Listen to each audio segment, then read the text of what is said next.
Innal hamdalillah nahmaduhu wa nasta'inuhu wa nastaghfiruh wa na'udzu billahi min shururi anfusina wa min sayyiati a'malina may yahdihillahu fa huwal muhtadi wa may yudlil falan tajida lahu waliyyan mursyida. Asyhadu an la ilaha illallah wahdahu la syarika lah wa asyhadu anna Muhammadan abduhu wa rasuluhu sallallahu alaihi. Allahumma shalli wa sallim wa barik ala Muhammad wa ala alihi wa sahbihi ajma'in. Amma ba'du fa ya ibadallah usikum wa nafsi bittaqwallah wa ta'atihi la'allakum turhamun wa tazawwadu fa inna khairaz zadi taqwa wattaquni ya ulil albab. A'udzu billahi minasyaitonir rajim. Ya ayyuhalladzina amanu taqullaha haqqa tuqatih wa la tamutunna illa wa antum muslimun. Sadaqallahu.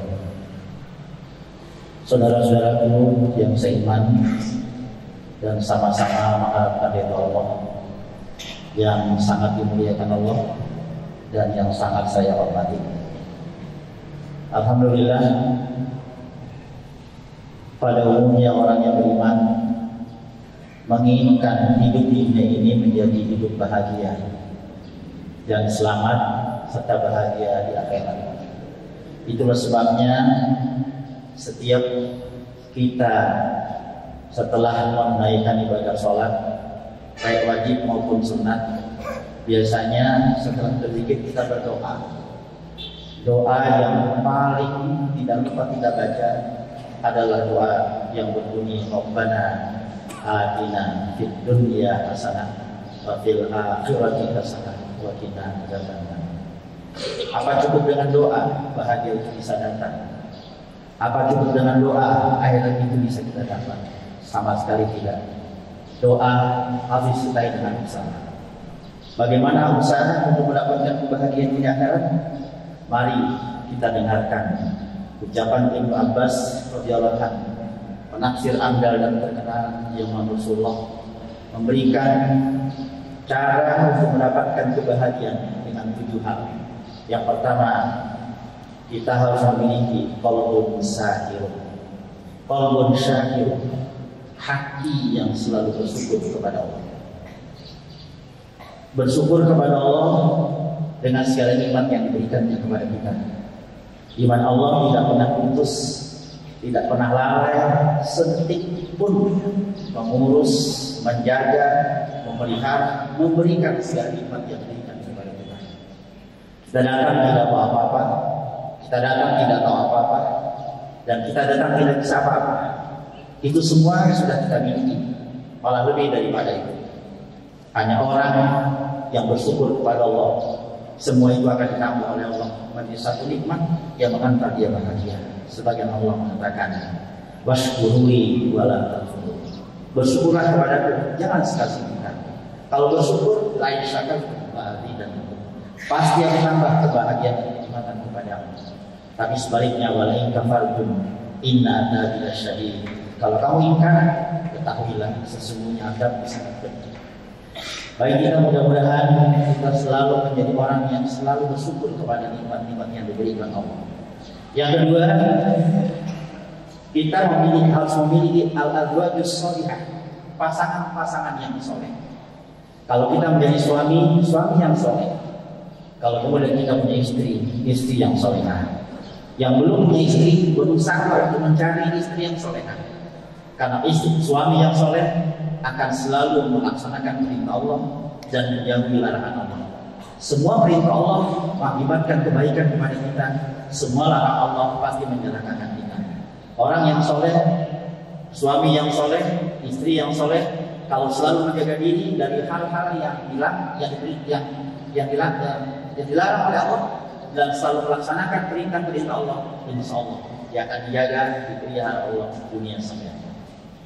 Yang ketiga, kita semua memiliki al-auladul abrar, anak-anak putra putri yang soleh dan solehah, putra putri yang baik.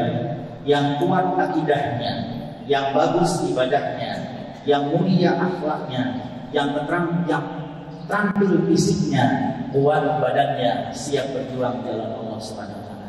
Itu akan lahir dari suami yang soleh, dari istri yang soleh, insyaallah. Seperti Nabi Ibrahim bersama istri dan anak-anaknya. Itu yang kita inginkan kalau kita mau bahagia dunia dan akhirat. Yang keempat adalah al-abiyatus sholihah, lingkungan yang menyenangkan, lingkungan yang mendidik, lingkungan yang menolong kita untuk menjadi diri kita, istri kita, anak-anak kita menjadi soleh dan soleh. Itulah sebabnya para wali-wali dulu mengarang satu lagu. Kalau kau mau jadi orang yang selalu tenang hatinya, kumpulono orang-orang yang soleh. Bergaulah, berkumpullah dengan orang-orang yang soleh, dengan orang-orang yang baik. Insya Allah kamu jadi baik. Kita lihat sejarahnya. Orang yang pernah membunuh 100 orang. Dikatakan kalau kau mau jadi baik, tinggalkan kampung halaman, menuju kampung halaman yang orang-orangnya baik-baik semua di sana. Insya Allah kamu jadi baik. Tapi kalau kau bergaul dengan orang-orang jahat, di tengah orang jahat, sebentar saja kamu menjadi orang jahat. Untuk menjadi orang baik perlu kesabaran, perlu keyakinan, karena tidak sekaligus kita menjadi baik. Di pesantren ini insya Allah beriman yang menolong. Hanya orang-orang punya niat untuk menjadi orang yang baik, di sini baik. Tapi kalau niatnya mau jahat dimanapun, di Mekah pun dia akan jadi jahat. Oleh karena itu marilah kita manfaatkan lingkungan yang baik, lingkungan yang menolong untuk mengantar kita menjadi orang yang soleh dan soleh, yang ujungnya kebahagiaan harus kita jaga dan kita pelihara bersama-sama. Kemudian yang kelima, tafaqquh fiddin. Kalau mau mendapatkan kebahagiaan, terus dan jangan berhenti kita untuk memperdalam agama kita. Karena agama ini luas. Belajar itu bukan hanya di bangku sekolah, tapi dari buaya sampai di yang lain. Tidak ada berhenti, apalagi mempelajari agama. Tambah banyak kita pelajari agama, tambah paham kita terhadap Allah, tambah paham terhadap dunia ini. Insya Allah tambah hari kita melaksanakan dan menjaga diri dalam kehidupan ini, karena kita sadar dunia ini sementara, yang hakikatnya adalah di akhirat. Kemudian yang keenam, al-malul halal, yang harus juga menjadi perhatian kita untuk mengantar kita bahagia adalah mencari rezeki yang halal. Bukan banyak dan sedikitnya, tapi halalnya.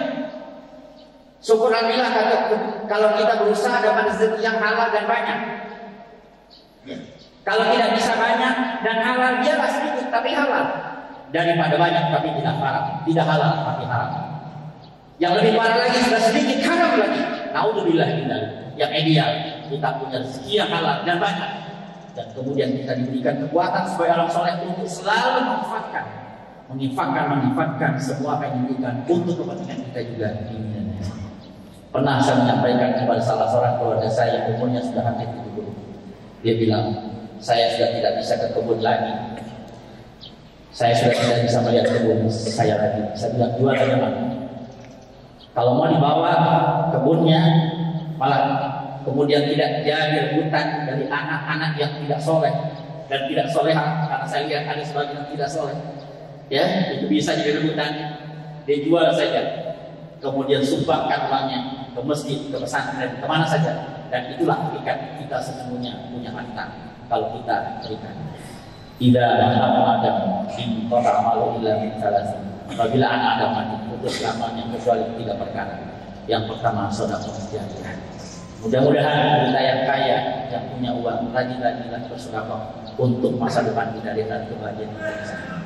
Yang terakhir adalah al-umrul barokah, yaitu umur yang barokah.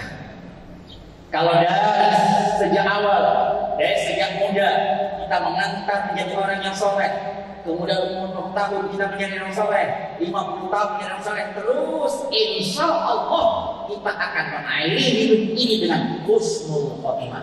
Karena tambah tua, ya kata orang, ya tua-tua keladi bukan arahnya ke negatif. Tua-tua keladi artinya tambah tua, tambah jadi ibadahnya kepada ilahi, tambah mantap tahajudnya kepada Allah setiap malam hari, tambah mantap ibadahnya kepada Allah setiap malam hari. Karena orang yang sadar akan ketuaannya, sadar akan kematiannya, dia ingin mati, rindukan kepada Allah tatkala dia menjadi orang yang soleh dan soleh. Mudah-mudahan bapak-bapak yang sudah umurnya 60 tahun ke atas, marilah kita berdoa kepada Allah dengan serius. Ibadah kita yang serius, yang hari-hari kita lebih banyak kepada hal-hal untuk menuju kepada Allah Subhanahu wa taala. Tidak capek kan kita mencari dunia ini? Kalau memang tidak capek dan niatnya untuk beribadah dan berjuang ya Allah, silahkan cari itu. Daripada kita kumpul-kumpul kemudian tidak tahu kemana juntrungannya, justru nanti kalau kita tinggalkan menjadi perkalian anak kita di belakang. Kalau kita tidak memiliki anak putra putri yang soleh. Oleh karena itu, 7 hal yang dikatakan oleh Ibnu Abbas ini, marilah kita usahakan dalam kehidupan ini supaya kita rasakan dunia ini kebahagiaan dan kemudian di akhirat juga. Waliman khofa Rabbi, waliman khofa maqama Rabbi jannatan. Bagi orang yang takut akan bertemu dengan Tuhannya akan diberikan 2 kebahagiaan, 2 surga, surga dunia, surga akhirat. Cara mendapatnya usaha dan doa. 7 hal yang dikatakan oleh Ibnu tersebut, mudah-mudahan kita bisa laksanakan. Barakallahu li wa lakum fil Qur'anil azim wa nafa'ani wa iyyakum bima fihi min al-ayati wal dhikril hakim. Aqulu qawli hadza wa astaghfiruhu innahu huwal ghafurur rahim. Ajana jannatan.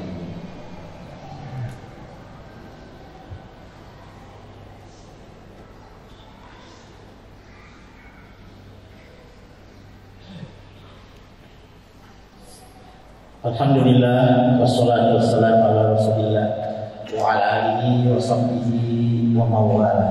Asyhadu an la ilaha illallah wa asyhadu anna Muhammadan Rasulullah. Allahumma shalli wa sallim wa barik ala Muhammad wa ala alihi wa sahbihi ajma'in. Amma ba'du fa ya ibadallah, usikum wa nafsi bi taqwallah wa ta'ati la'allakum turhamun. Sebelum saya tutup dengan doa, marilah kita dengarkan wasiat dari Rasulullah kepada salah seorang sahabatnya untuk menunjang dan menambah doa-doa kita supaya kebahagiaan dunia dan akhirat didapatkan. Kata Rasulullah dengan salah seorang sahabatnya, jangan kamu lupa baca zikir dan doa setiap selesai sholat, baik sholat wajib maupun sholat sunnah. Yang sudah populer di antara kita yang berbunyi Allahumma a'inni ala zikrika wa syukrika wa husni ibadati. Ya Allah, berikanlah kekuatan, berikanlah pertolongan, berikanlah petunjuk, berikanlah kemampuan kepadaku untuk selalu ingat kepada nikmat pemberianmu. Dengan ingat itu, aku akan menjadi orang yang selalu bersyukur kepadamu dan kemudian aku akan meningkatkan kualitas ibadahku. Jangan ingat kepada nikmat Allah dengan selalu syukur bersamanya dan memperbaiki kualitas ibadah kita. Insya Allah keterangan bagi kebahagiaan dunia dan akhirat akan kita dapatkan. Insya Allah. Inna Allah wa malaikatahu yusholluna 'alan nabi ya ayyuhalladzina amanu shollu 'alaihi wa sallimu taslima. Allahumma shalli wa sallim wa barik ala Muhammad wa ala alihi wa sahbihi ajma'in. Amin ya rabbal alamin ya mujibas sa'ilin. Allahumma ighfir lana wa li walidina warhamhum kama rabbawna shighara wa li jami'il muslimin wal muslimat wal mu'minin wal mu'minat al-ahya'i minhum wal amwat innaka samii'un qariibun mujibud da'wat wa ya qadiyal hajat. Allahumma inna nas'aluka ridhaka wal jannah wa na'udzubika min sakhatika wan nar. Allahumma a'inna ala zikrika wa syukrika wa husni ibadatik. Allahumma inna nas'aluka al-husnul khatimah wa na'udzubika min su'il khatimah wa na'udzubika min fitnatil mahya wal mamat wa min syarri fitnatil masiihid dajjal. Rabbana hab lana min azwajina wa dhurriyyatina qurrata a'yun waj'alna lil muttaqina imama. Allahumma ansur mujahidina wal mujahidat fi kulli makan kulli zaman, khususan fi Palestin, fi Syria, fi Rohingya, fi kulli makan wa kufra. Rabbana atina fid dunya hasanah wa fil akhirati hasanah wa qina adzabannar wa adkhilna al-jannata ma'al abrar ya aziz ya ghaffar ya rabbal alamin ya mujibas sa'ilin. Rabbana taqabbal du'a'ana innaka antas samiul 'alim wa tub 'alaina innaka antat tawwabur rahim. Subhana rabbika rabbil izzati amma yasifun wa salamun 'alal mursalin walhamdulillahi rabbil alamin. Bismillah.